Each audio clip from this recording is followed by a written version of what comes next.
तो इस बीहाइव से ये झुंड निकला हुआ है। तो ये देखिए यहाँ पे उस साइड पूरा आसमान में पूरा झुंड उड़ रहा है इस टाइम।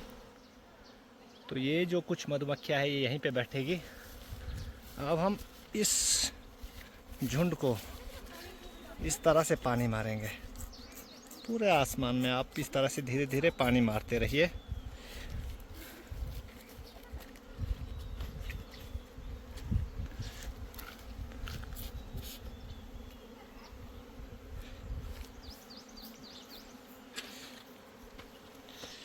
तो ये देखिए इस तरह से मैं पानी मार रहा हूँ। मैं पूरी प्यारी है। और यहाँ पे ये नेचुरल स्वार्मिंग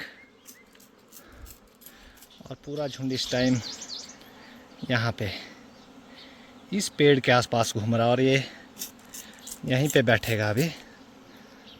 तो अभी हम नीचे चलते हैं।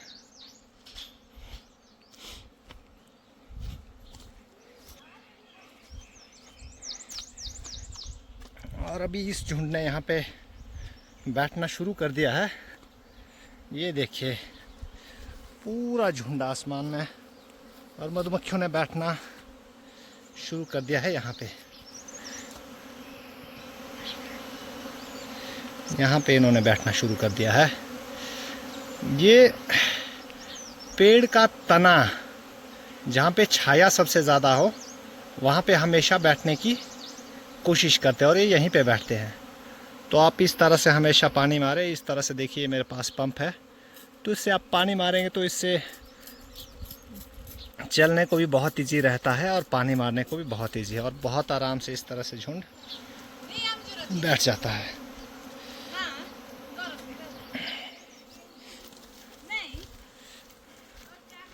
तो ये 2025 की आज 7 तारीख को पहला स्वार्म निकला हुआ है हमारा।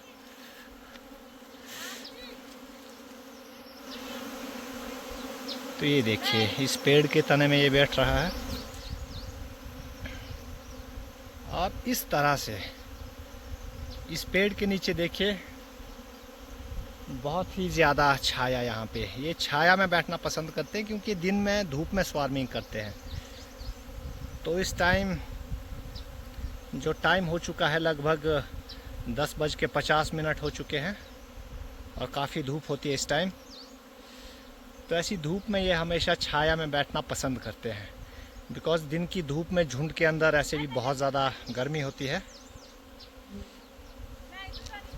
और ये देखिए यहाँ पे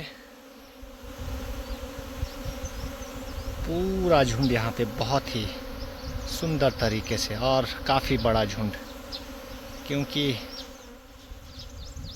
ये जो बीहाइव थी जिससे ये झुंड निकला है इससे दूसरी साइड परली साइड ये इस पे सुपर मैंने एप्पल के हनी के लिए थोड़ा सा ट्रायल पीरियड पे रखा है इसको, क्या मधुमक्खियाँ एप्पल हनी कलेक्ट करती है या नहीं। लेकिन जो परली साइड है इस पे सुपर लगा था। अभी मई महीने में यहाँ पे सब में सुपर लगेंगे, जितने भी बीहाइव्स हैं सब में सुपर लगेंगे। लेकिन उससे पहले बहुत बड़े और घने झुंड यहाँ पे होते हैं, तो फिर इसीलिए ऐसे काफ़ी बड़े बड़े स्वार्म्स निकलते हैं। तो एक नेचुरल स्वार्मिंग थी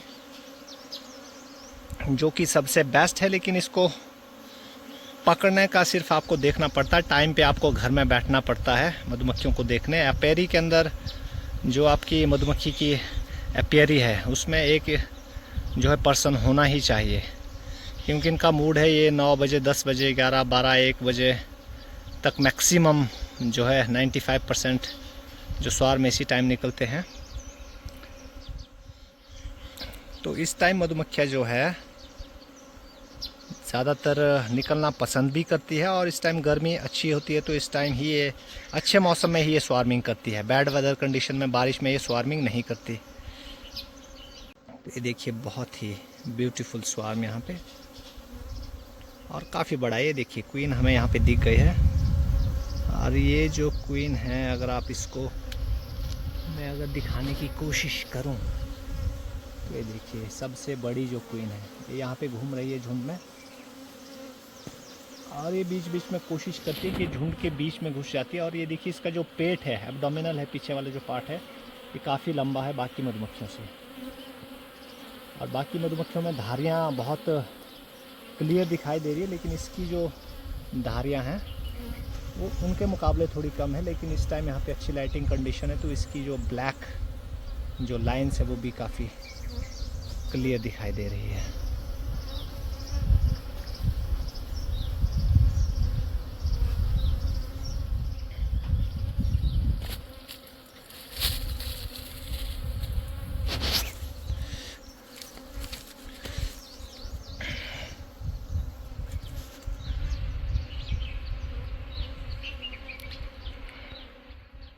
और अभी जो क्वीन है लगभग झुंड के बीच में जा चुकी है। ये जो मधुमक्खियाँ झुंड के बीच में ये अंदर चली जाती है, बाहर आएगी, ये पूरा इसी तरह से कोशिश करती रहती है। और अब हम इस झुंड को यहाँ पे अपनी टोकरी में पकड़ेंगे। ये टोकरी और सामान बीबेल जो हमारी सर के ऊपर लगाने वाली जाली है, जिससे मधुमक्खियाँ नहीं काटती। वैसे तो स्वार्मिंग के जब ऐसे झुंड निकलते तो बहुत कम चांसेस होते कि मधुमक्खियाँ काटती, फिर भी ठीक है आप ग्लव्स और टोपी लगाइए, बिकॉज़ किसी भी मधुमक्खी ने काटा तो उसकी जान चली जाती है। तो अपनी जान को खो के जो है डिफेंस करती है। अपना डंक हम इंसानों में मारते हैं। वैसे तो जो डंक है उसमें बहुत ही जो महंगी दवाई उनसे बनती है, बहुत महंगी दवाइयाँ बनती है। तो वैसे तो आपको अगर मधुमक्खी डंक मारेगी तो दिक्कत जो प्रॉब्लम है कुछ भी नहीं होगी, फ़ायदा ही होगा आपको। लेकिन मधुमक्खी अपनी जान गंवा के आपको फ़ायदा देगी, तो उनकी जान ना चली जाए इसीलिए आप ज़्यादा कोशिश कीजिए कि आप वीवेल, सर पे टोपी और हाथ में ग्लव्स लगाइए। ये हमारी टोकरी है और इसमें हम अपना जो घर का जो शुद्ध शहद है, ये देखिए यहाँ पे हमारा जो क्रिस्टल हनी है, हम इस क्रिस्टल हनी का इस्तेमाल करेंगे। इस तरह से अपनी टोकरी के अंदर लगाएंगे अच्छे से, बिल्कुल टॉप में। और उसके बाद एक लाइन हम खींचेंगे इस तरह से नीचे की तरफ यहाँ, ताकि मधुमक्खियाँ इस लाइन को फॉलो करते हुए अंदर इस शहद तक पहुँच जाए, इस शहद तक जो है इकट्ठा हो जाए। तो बाकी का शहद हम यहाँ पे लगाएंगे। तो अभी आगे का देखते हैं। तो हमने अपनी बीबेल लगा दी है और ये हमारी टोकरी है जिसमें हम मधुमक्खियों को पकड़ेंगे। और जहाँ भी झुंड बैठा होता है तो हम झुंड के बिल्कुल ऊपर टॉप पे अपनी टोकरी को लगाते हैं, क्योंकि जो मधुमक्खियाँ हैं सारी ऊपर टोकरी की साइड को जाने की कोशिश करती है। इस तरह से किसी टहनी के ऊपर आप अपनी टोकरी को ऐसे टिका के रखिए।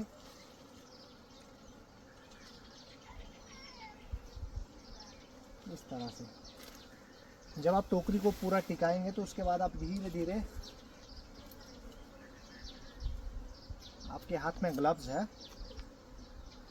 तो इसको बहुत धीरे से ऐसे ऊपर कीजिए। इनको हल्के से हाथों से ऊपर लाने की कोशिश करेंगे, हल्का सा धक्का मारने की कोशिश करेंगे ऊपर की साइड को।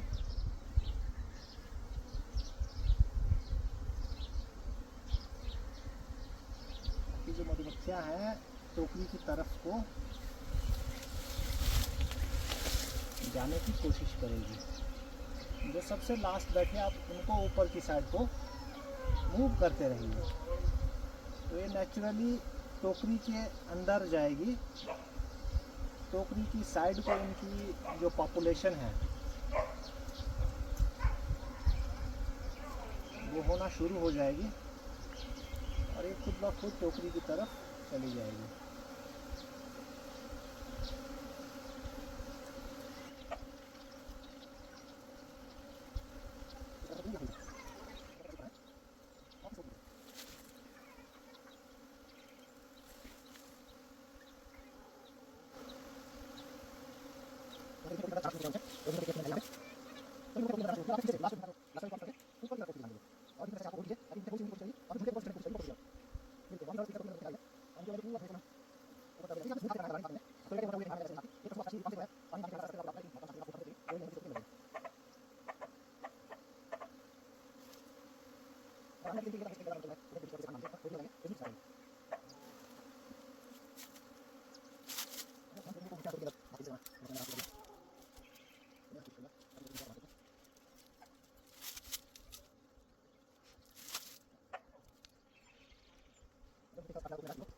आप क्या करेंगे,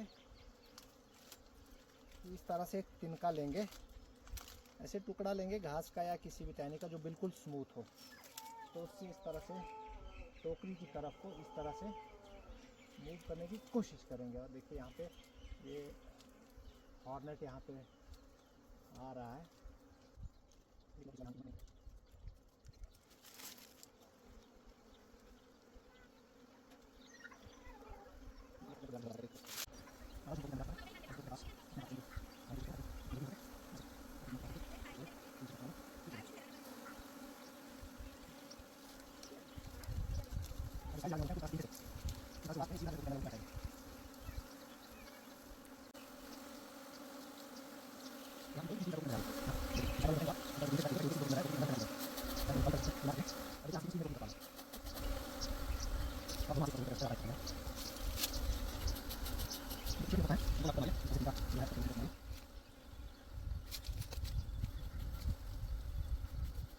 देखिएगा इस सेब के फूल, और ये हमने इस झुंड को यहाँ पे पकड़ लिया, मधुमक्खी के इस झुंड को,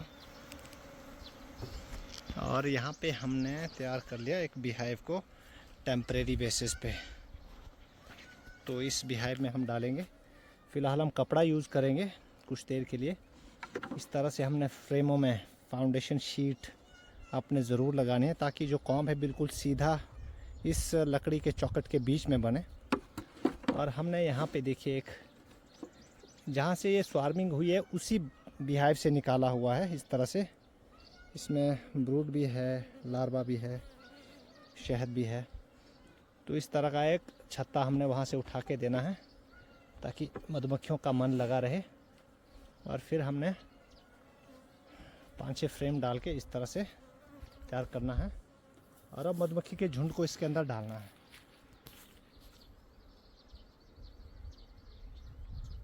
तो 3x जूम करके वहाँ पर से आप वीडियो बनाएंगे साइड से, ताकि यहाँ पे जो है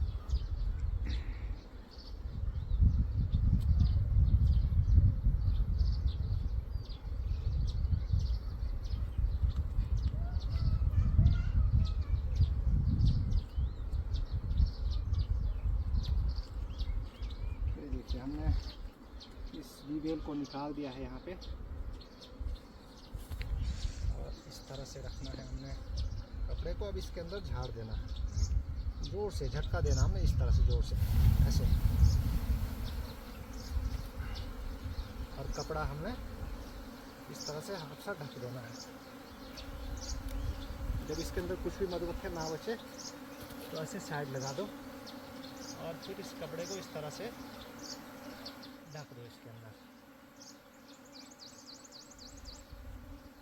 1 मिनट के लिए इस कपड़े को आप इस तरह से बंद करके रखिए। अब मधुमक्खी जितनी हवा में उड़ गई थोड़ी सी, वो खुद इसके अंदर वापस आ जाएगी।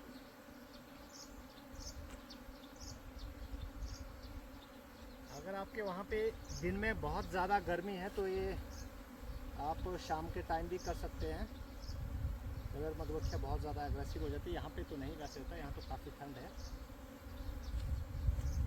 अदरवाइज आप तुरंत मधुमक्खियों को पकड़ के बीहाइव के अंदर शिफ्ट कर सकते हैं।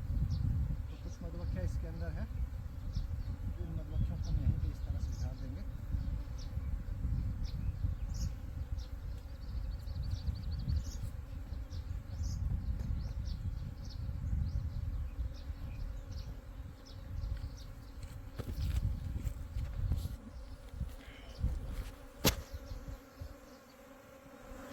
तो ये देखिए मधुमक्खियों ने एंट्रेंस के अंदर जाना शुरू कर दिया है, जितनी मधुमक्खियाँ हवा में थोड़ी सी उड़ी हुई थी।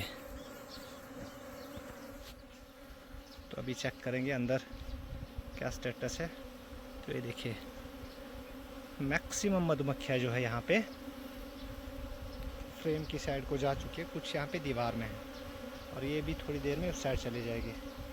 अगर आपको लग रहा है कि जो मधुमक्खियाँ इस साइड ही बैठ रही है, परे नहीं जा रही है, तो आपको बहुत धीरे धीरे एक लकड़ी का तिनका लेके मैं आपको दिखा देता हूँ।